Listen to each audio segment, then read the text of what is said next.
Hoje vou estar ensinando como criar uma conta no Google. Você vai entrar no link que vou deixar na descrição do vídeo. Primeiro você vai colocar o seu primeiro nome, o seu sobrenome. Escolha um nome de usuário. Criar uma senha. Você coloca a sua senha, confirma ela. A data em que você nasceu. Sexo masculino, feminino. O número de celular. Seu endereço de e-mail atual, se você quiser, você deixa em branco. Em vez de você colocar esse númerozinho de texto aqui, você vai apertar em pular e em concordo.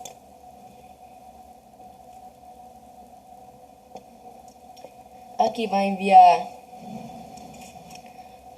uma mensagem para o celular. Aqui, ó, uma mensagem ou chamada de voz para o seu celular ou telefone. E aí você confirma o número que você colocou lá também, ou aqui. Você continua. E aqui, ó, ele vai enviar para seu celular o código de verificação. Você coloca o código de verificação. E daí, sua conta no Google já estará feita. Esse foi o link de hoje, o vídeo, quer dizer. E tá aí, pessoal. Quem gostou, dá um joinha, se inscreva no meu canal. Obrigado.